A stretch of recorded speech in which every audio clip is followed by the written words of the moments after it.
पहली मांग ये है कि जितेंद्र भाई के परिवार को एक सरकारी नौकरी मिलनी चाहिए। जो समय बाउंड हम करेंगे उसमें नहीं मिलेगी तो मैं सारा काम छोड़ के आके यही जोधपुर में धरने बैठूंगा। मेरी जबान है आप लोग,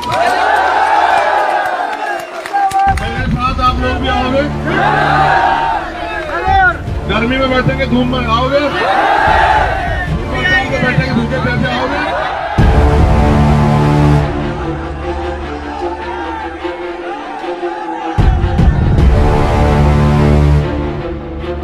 आज 22 तारीख है, 25 तक इनकी 26 हमारी।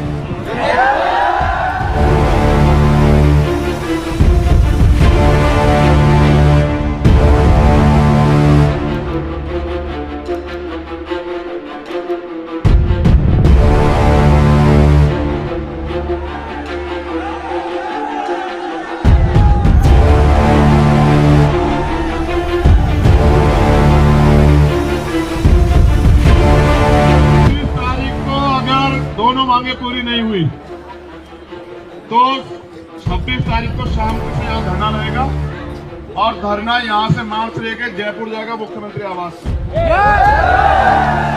और धरना पैदल जाएगा,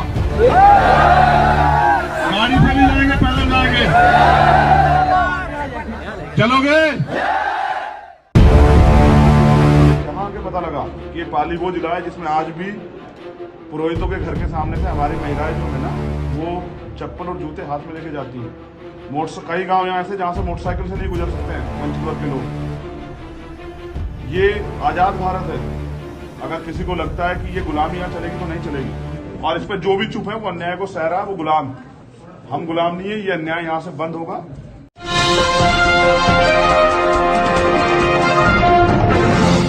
साथियों नमस्कार, मैं हूं नीरज पटेल और आप देख रहे हैं नेशनल जनमत।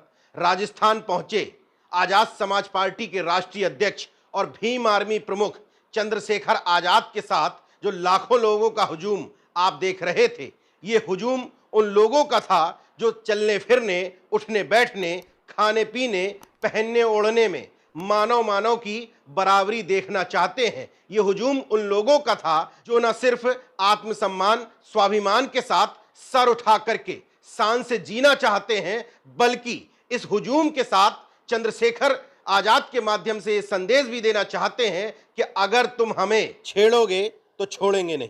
चंद्रशेखर आजाद के राजस्थान के पाली जिले के बारवा गांव पहुंचने की वजह आपको पता होगी। दरअसल 15 मार्च को दुर्दांत जातिवादियों द्वारा रौबदार मूछ रखने वाले बहुजन समाज के एक बेटे जितेंद्र पाल मेघवाल की हत्या कर दी गई थी। मीडिया रिपोर्ट्स की माने तो हत्या महज इस वजह से की गई थी कि जितेंद्र पाल मेघवाल देखने में बहुत सुंदर और हैंडसम था, रौबदार मूछें रखता था, सोशल मीडिया में अपनी एक से एक बढ़ के न सिर्फ तस्वीरें डालता था बल्कि अपने आप को बताता था कि मैं पैसे से गरीब हूं लेकिन दिल से रॉयल हूं। यही बात उस गांव के रहने वाले 2 राजपुरोहित मित्रों को नागवार गुजरी। राजपुरोहित राजस्थान में ब्राह्मण लिखते हैं। इसी मामले में जितेंद्र पाल मेघवाल के परिजनों से मिलने और बहुजनों में ऊर्जा का संचार करने के लिए चंद्रशेखर आजाद जोधपुर एयरपोर्ट पर उतरे। भारी भीड़ ने उनका स्वागत किया। जोधपुर से लेकर पाली जिले तक चंद्रशेखर आजाद का काफिला सड़क मार्ग से गया था, इसलिए इस पूरी दूरी में राजस्थान नीला ही नीला नजर आ रहा था। वजह यह थी कि वो बहुजन व्यक्ति जो शान से जीना चाहता है, चंद्रशेखर को अपने बीच में पा करके उसका उत्साह दोगुना हो गया था। अब एक महत्वपूर्ण बात, अपने जाति के नेताओं को पहले राजा रानी बाद में देवी देवताओं की तरह पूजने वाले लोगों को चंद्रशेखर आजाद जैसे लोगों की तरक्की नागवार गुजर रही है। यहां यह बात बताना बेहद महत्वपूर्ण है कि चंद्रशेखर आजाद के राजस्थान दौरे को जो लोग उछल कूद की संज्ञा देते हुए बताते हैं कि वो गोरखपुर में चुनाव नहीं जीत पाए, वो शायद बाबा साहब और कांसीराम के मिशन और मूवमेंट को ठीक ढंग से न समझे हैं न पढ़े हैं। महज जय भीम का संबोधन करके अंबेडकरवादी होने का दिखावा करते हैं।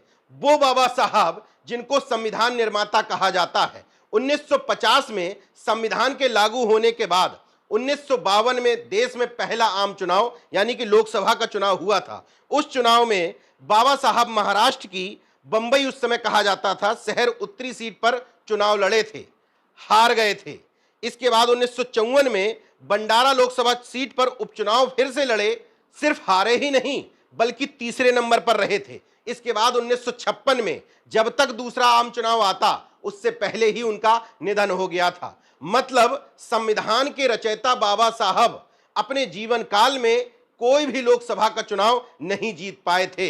हालांकि उनको 1953 में राज्यसभा जरूर भेज दिया गया था। कुछ लेखों में इस बात का जिक्र मिलता है कि जब बाबा साहब से उनके हारने पर सवाल किया जाता था तो वो मुस्कुराकर कहते थे, मेरे लिए हार जीत से ज्यादा अपनी नीतियों और विचारों को जनता के बीच में ले जाना ज्यादा महत्वपूर्ण है। बाबा साहब के पास योग्यता थी, काबिलियत थी, शिक्षा थी, डिग्री थी, ज्ञान था, लेकिन सम्मान स्वाभिमान गिरवी रख करके अपने लोगों को बेचने की नियत नहीं थी। ये कहने में मुझे कोई गुरेज नहीं कि इस देश में बाबा साहब से ज्यादा किसी के अनुयायी नहीं। तमाम सारी पार्टियां जो बाबा साहब के विचारों से इत्तेफाक भी नहीं रखती, उनके अनुयायियों ने उनका इतना बड़ा बना दिया है कि उनकी मजबूरी हो गई है कि बिना बाबा साहब को पूजे उनको लगता है कि उनकी नैया पार होने वाली नहीं है। एक और घटना का जिक्र कर देता हूं। 1956 में जब बाबा साहब चुनाव हार गए थे, बोरकर चुनाव जीत गए थे, तो बाबा साहब को अपना रसूख दिखाने के लिए वो बाबा साहब से मिलने पहुंचे। बाबा साहब ने पूछा कि जीत तो गए हो, अब करोगे क्या? तो बोरकर का कहना था कि वही करूंगा जो मेरी पार्टी मुझे आदेश देगी। बाबा साहब पूछते हैं, सामान्य सीट से जीते हो? तो बोरकर कहते हैं, नहीं, सुरक्षित सीट से। जब बोरकर वहां से चले गए तो बाबा साहब के सहयोगी ने पूछा कि आपने कोई जवाब क्यों नहीं दिया? तो बाबा साहब मुस्कुरा करके बोले कि बोरकर जीत भले ही गया है, लेकिन वो अपने समाज का नेतृत्व और प्रतिनिधित्व करने की बजाय अब अपनी पार्टी का हरजन बन करके रह गया है। अब वो वही करेगा जो उसकी पार्टी करवाएगी। दूसरा उदाहरण बहुजन नायक कांसीराम साहब का। 1984 में छत्तीसगढ़ की जांजगीर लोकसभा सीट से चुनाव लड़े, हार गए। 1988 में अमिताभ बच्चन के सीट खाली करने के बाद उपचुनाव हुआ इलाहाबाद में, विश्वनाथ प्रताप सिंह जी के खिलाफ लड़े, चुनाव हार गए। 1989 में पूर्वी दिल्ली से चुनाव लड़े, तीसरे स्थान पर रहे। उसी साल अमेठी से भी चुनाव लड़े थे, हार गए थे। इसके बाद 1991 में जब इसी पूर्वी दिल्ली से लड़ते हैं तो हैरत की बात देखिए, 1989 में इसी पूर्वी दिल्ली से 82,000 वोट मिलते हैं। 1991 में यहीं से महज 10,548 वोट मिलते हैं। इसके बाद 1991 में टीएन शेषन द्वारा इटावा का चुनाव रद्द कर देने के बाद खाली हुई सीट पर इटावा से चुनाव लड़ते हैं, पहली बार जीतकर लोकसभा में पहुंचते हैं। 1996 में भी 2 सीटों से चुनाव लड़ते हैं। उत्तर प्रदेश की फूलपुर, जहां अपने पूर्व सहयोगी जंग बहादुर पटेल से चुनाव हार जाते हैं।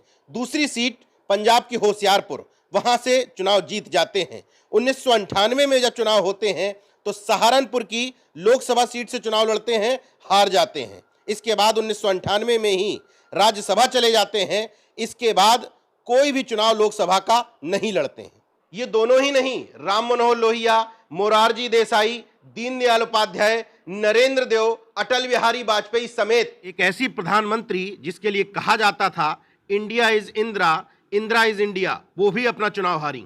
जयप्रकाश नारायण अपने जीवन में कोई भी चुनाव नहीं लड़े, फिर भी इन तमाम लोगों को याद किया जाता है। बहुजन नायकों की श्रेणी में जिन लोगों को रखा जाता है, जरूरी नहीं कि वो कभी किसी संसद के सदस्य भी रहे हों, लेकिन वो तमाम लोग जिन्होंने लोगों का जीवन बदलने के लिए, सामाजिक परिवर्तन के लिए काम किया, उन लोगों की तस्वीर आज भी हम अपने घरों में रखते हैं। वो लोग जिन्होंने सिर्फ चुनाव जीतने के लिए अपना जमीर बेच दिया, वो नेता तो बन गए, लेकिन वो लोग जिन्होंने आजीवन अपना जमीर नहीं बेचा, वो महापुरुष बन गए। आज हम उन सब के विचारों को पूजते हैं।